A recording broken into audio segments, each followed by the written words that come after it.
feeling like I'm trapped in my damn mind. Started feeling like I'm rapping a damn lie. Started feeling. Hello good morning, Radhe Radhe सभी को। भाई आज दिन की शुरुआत काफ़ी अच्छी हुई है मेरी, और चल रहा था बस नहाने यार। प्रथमेश भाई, शिखर भाई दोनों लोग पहुंच गए कॉलेज आज, क्योंकि आज है पार्लियामेंट डिबेट का फाइनल डे आज है। तो मूड कोर्ट में आज होने वाली है बहस, एक होगी पक्ष एक होगा विपक्ष। तो शिखर भाई प्रथमेश भाई पक्ष में है, और उनकी जो सामने अपोनेंट उनके है, आज उनसे होने वाली बहस बीएनएस को लेके। तो उस पर होने वाली डिबेट तो आज आपको दिखाता हूँ। तो प्लीज़ वीडियो को स्किप ना करिएगा, पूरा एंड तक जरूर देखिएगा, और वीडियो को लाइक और चैनल सब्सक्राइब और कमेंट जरूर करिएगा, ठीक। तो भाई नहा धो के ऑल सेट, अभी चल रहे थे कॉलेज, तैयार तो हो गया भाई। ऑटो का वेट कर रहे, सूरज भाई आ जाए तब चले ऑटो से। यहाँ खड़ा हूँ, कहे कि खड़े रहो, रोड पे आके आ रहा हूँ। भाई शिखर भाई का लुक देखो आज, तेज भाई। अभी मतलब बस डिबेट स्टार्ट होने वाला है, सब लोग आ गए हैं इधर। भाई आप किस में हो? विपक्ष पक्ष भाई, ये विपक्ष में है, तो किसमें से तैयार है? यहाँ पे मेरी थोड़ी बहुत बेइज्जती कर रहा है, मतलब जैसे मुझे कैमरा मैन बोल दे रहे हैं यार, बेइज्जती कर दिए। लेकिन ठीक है भाई, बड़े भाई कुछ भी बोले। भाई देखो तुम लोग, तुम्हारा पल्ला भारी पड़ता है शिखर भाई लोग का। देवेंद्र भाई तो एकदम तैयार हो के आए। इस कार्यक्रम भारतीय दर्शन और भारतीय व्यवस्था के आधार पर जब भी कोई कार्यक्रम शुरू किया जाता है, तो सर अभी क्या नाम है, मल्याणपुर कर रहे हैं, ये हो रही है वो क्या कहते हैं, वंदना गीत हो रही है, एक और गीत हो रहा है ये।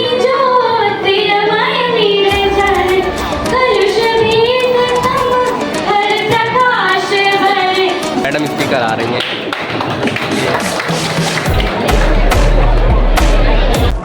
के विशेष सत्र में आप सभी का हार्दिक स्वागत, वंदन एवं अभिनंदन है। आज हमारे देश के लोकतांत्रिक इतिहास का अत्यंत महत्वपूर्ण दिन है।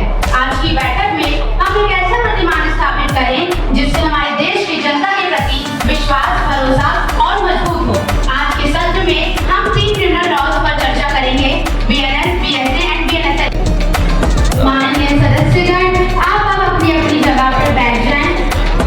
माननीय सदस्यगण, आज की कार्यवाही को शुरू करते हैं। आज की प्रथम कार्यवाही होगी शपथ ग्रहण। महासचिव जी। महासचिव कौन है भाई? ये रहे मंत्री महोदय, आपको शपथ एवं प्रतिज्ञा ग्रहण के लिए आमंत्रित किया जाता है। मैं विदेश सागर वाराणसी लोकसभा क्षेत्र का सदस्य निर्वाचित हुआ हूँ। ईश्वर की कसम लेता हूँ कि मैं विधि द्वारा स्थापित भारत के संविधान के प्रति सच्ची श्रद्धा और निष्ठा रखूंगा। मैं भारत की प्रभुता और अखंडता अक्षुण्ण रखूंगा तथा जिस पद को मैं ग्रहण करने वाला हूँ उसके कर्तव्य और श्रद्धापूर्वक निर्वहन करूंगा।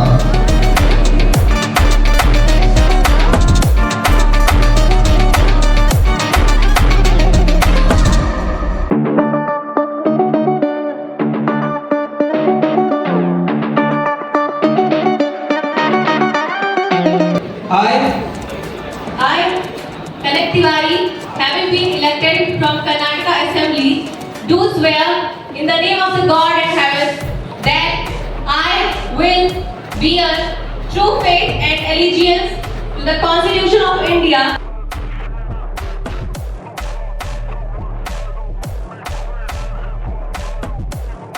भाई डिबेट स्टार्ट हो जाए तब दिखाता हूँ, नहीं तो बहुत लंबी हो जाएगी क्लिप। माननीय सदस्य महोदया, आपको शपथ एवं प्रतिज्ञा ग्रहण के लिए आमंत्रित किया जाता है। अहम की वेदिका से मैनपुरी संसदीय क्षेत्रेण यह लोकसभाया सदस्यत्वेन निर्वाचिता अस्मि। ईश्वरस्य नाम्ना शपथ यत् अहं विधिना स्थापितं भारतस्य संविधानं प्रति सत्यां, श्रद्धां, निष्ठां च धारयिष्ये तथा भारतस्य प्रभुतां, अखण्डतां, अक्षुण्णां रक्षिष्यामि तथा यत् पदं ग्रहीतुम् अहम् उद्यता अस्मि तस्य कर्तव्यानि श्रद्धापूर्वकं निर्वक्ष्यामि।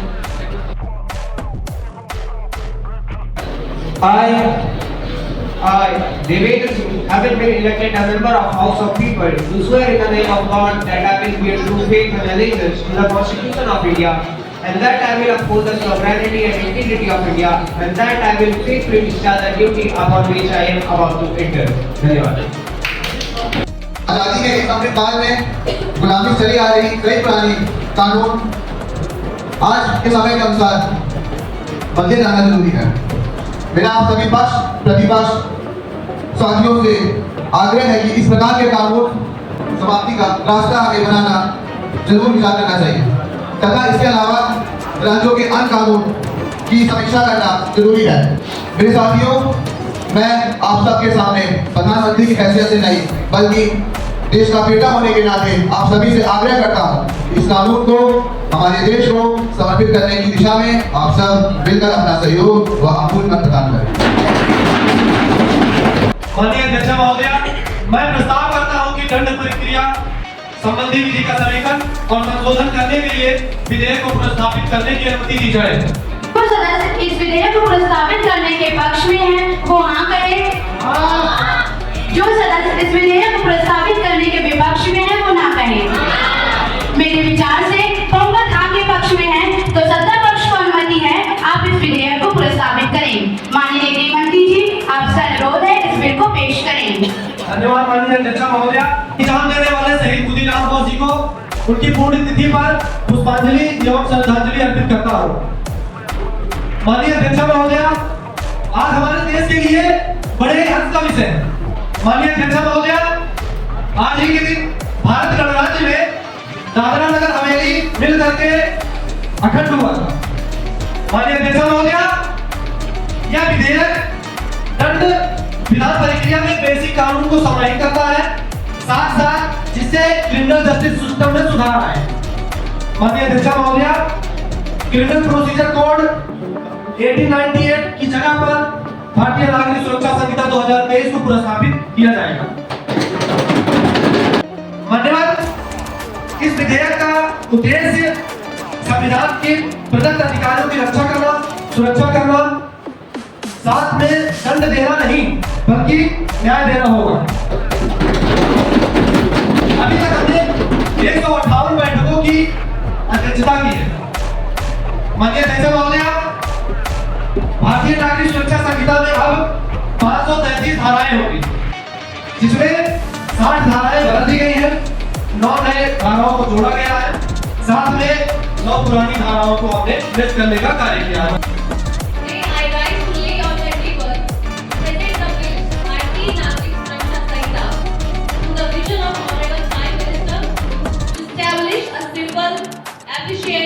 Fair and equitable law in our country.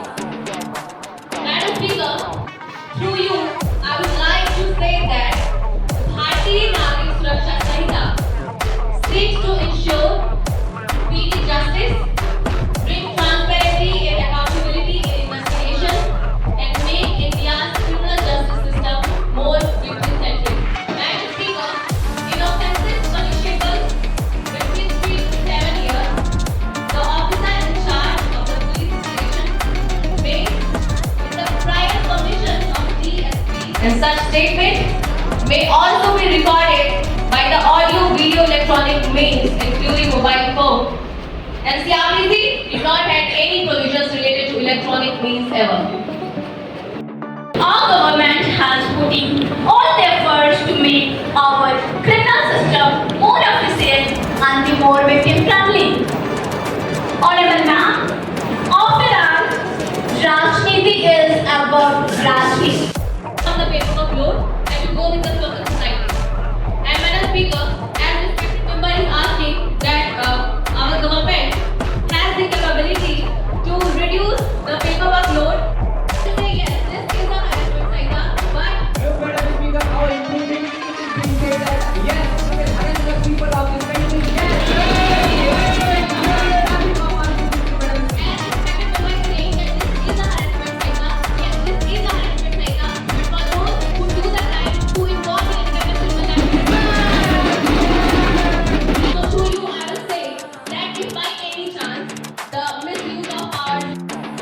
अंग्रेजों द्वारा थोपे गए कानूनों की बात करता हूँ, मैं काले की कूट रचना की बात करता हूँ।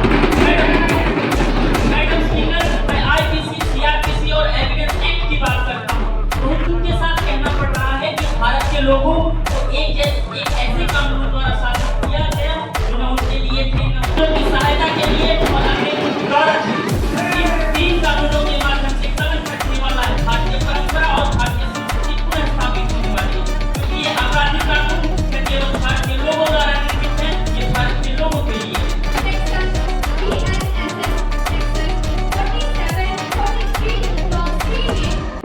फिर से हथकड़ियां वापस आई और क्यों महोदया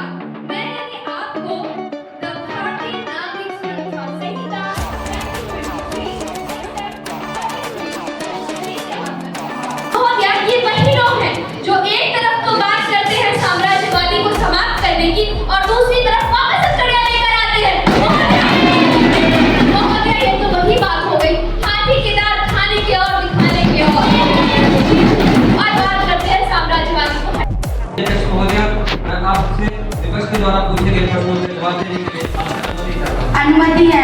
थैंक यू मैडम स्पीकर।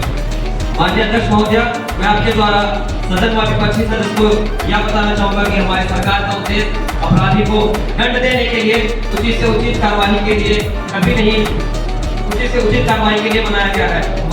हमें चाहे कड़ी पहनानी पड़े या फिर हाथ कटवाने पड़े, हमारी सरकार अपराधी को दंड देने के लिए। माननीय सदस्य आप बैठ जाओ अपने स्थान पर। यहाँ तो अपराधी पक्ष के सारे तरफ माननीय अध्यक्ष महोदय, मैं आपसे और इस देश की 140 करोड़ जनता से ये कहना चाहूंगा कि ये कानूनों का सदन है। यहाँ पे शायरी एवं गजलों का उपयोग उचित नहीं प्रतीत होता है। महोदय, अगर आपने सही तरीके से इनको पढ़ा होगा तो आपको यह पता होगा और यह भी पता होगा कि क्राइम को कितने भागों में बांटा गया है। आपकी अज्ञानता में आपको बताना चाहूंगा कि अपराध को 3 श्रेणी में बांटा गया है और हथकड़ी पहनाने का प्रावधान प्रथम 2 में नहीं बल्कि तीसरे में रखा गया है। जी, अगर आपने मेरा प्रश्न ध्यानपूर्वक सुना है तो मैंने भी हंसी की बात की है। मैं आपकी बातों को उत्तर देना चाहूंगा। माननीय सदस्य संसद की गरिमा को बनाए रखें, मेज ना तक छुपाएं। हथकड़ी पहनाने का प्रावधान केवल हिंदुस्तान क्राइम के अंतर्गत दिया गया है और हमारी सरकार और हमारी राज्य की पुलिस कर्मियों को यह पूर्ण स्वतंत्रता है कि अगर ऐसे क्राइम प्रदेश स्तर पर या देश स्तर पर होते हैं तो उन पे उचित से उचित कार्रवाई की मैं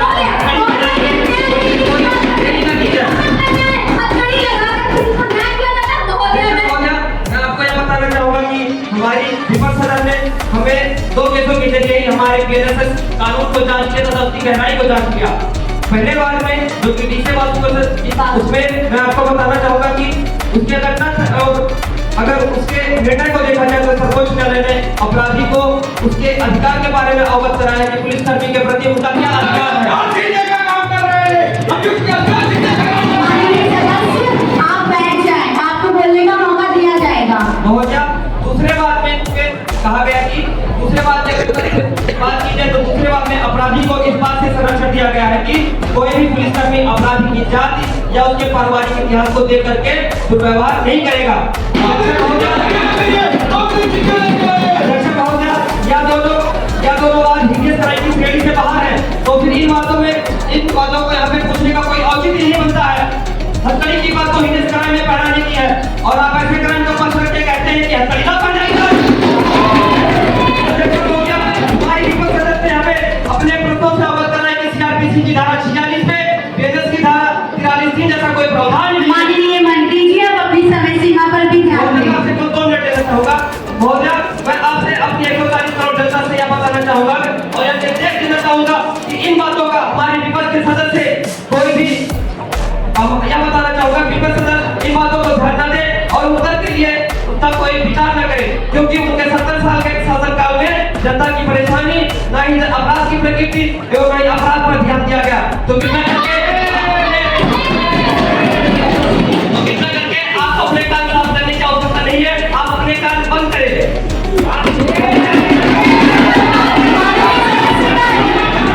विपक्षी सदस्यगण, आप लोग गरिमा बनाए रखें, अन्यथा ये कार्यवाही निरस्त कर दी जाएगी। अध्यक्ष महोदय, इन्होंने अपने काल में प्रस्तुत से ज्यादा सहियों पर ध्यान दिया।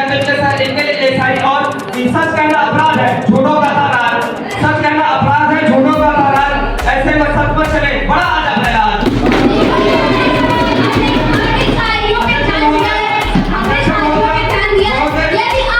यदि आपने इस शायरी को, इस कविता को ध्यान से सुना होगा तो ये सटीक बैठती है, बिल्कुल सटीक बैठती है। माननीय सदस्य, आप अपने स्थान पर बैठ जाएं, उनकी बातों को सुनें। अच्छा महोदय, मैं आपसे विपक्ष के सदस्य को यह बताना चाहूंगा कि अगर आपने हमारे भीतर कानून को सही तरीके से पढ़ा होता तो आपको यह पता होता कि यह कानून देश के लिए बहुत उचित है, न कि शायरियों के बारे में आज में बात करते। महोदय, PNSS की धारा 43 में अपराध की प्रकृति को देखते हुए पुलिस कर्मियों को हथकड़ी पहनाने का अधिकार दिया गया है, जिसमें हिंदुस्तान क्राइम का माननीय मंत्री जी, आपका समय समाप्त हो गया, वापस स्थान पर बैठ जाएं। जिसमें हिंदुस्तान क्राइम का जिक्र है, जिसे अपराध की प्रकृति यदि अभिरक्षा से भाग निकलने के प्रयास पर आतंकवादीकृत और संबंधी अपराध, अशस्त्र भेद कब्जे, हत्या, बलात्कार, अमन हमला, मनोदुर्व्यवहार, बच्चों के विरुद्ध लैंगिक अपराध, राज्य के विरुद्ध अपराध आदि जैसे प्रावधानों को जोड़ा गया है। आप ऐसे ही काम के प्रति हथकड़ी बनाने का ही पुलिसकर्मियों को अधिकार है। Permission granted. Thank you, Madam Speaker. Madam Speaker, through you, we brought this bill to do justice for all. As our leader of the opposition has stated two beautiful lines, that is, justice delayed is justice denied, and justice hurried is justice buried. माननीय महोदया, मुझे ये दोनों पंक्तियां तब तक सही पता है हम सबसे ज्यादा मोस्ट डिलेड केसेस के बारे में हम चर्चा नहीं कर रहे थे, जैसे कि चाहे वह 500 वर्ष पुराना राम मंदिर का मुद्दा हो या 2013 से चला आ रहा निंजा हत्याकांड का ही मुद्दा क्यों न था।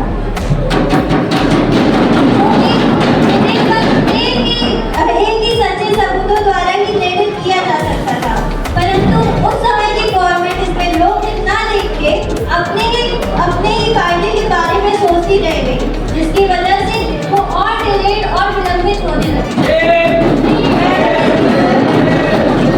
The reason for making this speedy justice in our system, the reason in our system is to only be in time limit.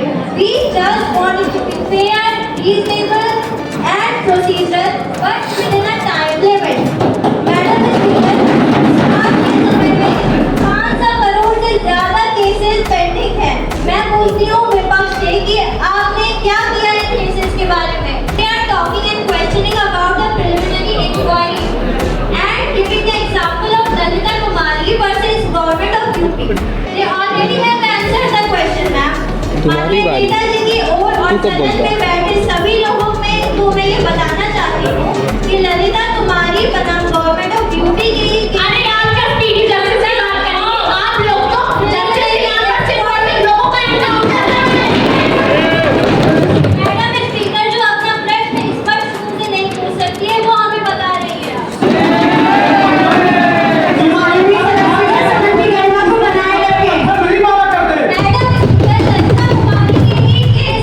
माननीय मंत्री जी आप अपनी समय सीमा पर भी ध्यान दें। प्रिलिमिनरी इंक्वायरी को एक ऑफिशियल इफेक्ट को मैंडेटरी किया गया था और मैडम स्पीकर SC/ST का जो 1989 का केस था उसके अंदर 6259 फॉल्स केसेस या FIR दर्ज की गई थी। Madam speaker, now the word of digitalization is in front of us. The thing has been changed from the 19th century and opposition party want to live only in the moment where they have their own monopoly. Madam Speaker, भारतीय संघ के विदेश मंत्री माननीय मंत्री जी आपका समय समाप्त हो गया, आप अपने स्थान पर बैठ जाएं। मैं कुछ लाइनों से अपनी स्पीच को खत्म करना चाहती हूँ। मैडम स्पीकर, भारतीय संघ के विदेश मंत्री होने के नाते मैं भारत देश की संसद में घुमा फिरा के बात नहीं करना चाहती और ना करना पसंद करती हूँ। मैंने जो भी जवाब दिए हैं वो एकदम स्पष्ट रूप से दिए हैं। अगर ये समझना चाहते हैं, अगर ये समझ है तो ये समझ है। Thank you madam. तो भाई जो हमारी क्लिप थी वो अब सेकंड पार्ट में वो डालूंगा कल सुबह या मतलब दोपहर या शाम तक, क्योंकि जो हमारी क्लिप थी वो बहुत ज़्यादा बड़ी हो गई थी, तो उस हिसाब से मैं उसको 2 पार्ट में बांट दिया हूँ। तो प्लीज़ वीडियो को स्किप ना करिएगा, पूरी देखिएगा, कमेंट लाइक शेयर सब्सक्राइब सब कुछ करिएगा, ठीक। तो मिलते हैं सेकंड पार्ट में, और तब तक ये वीडियो स्किप ना करना, मज़ा आने वाली है बहुत, ठीक।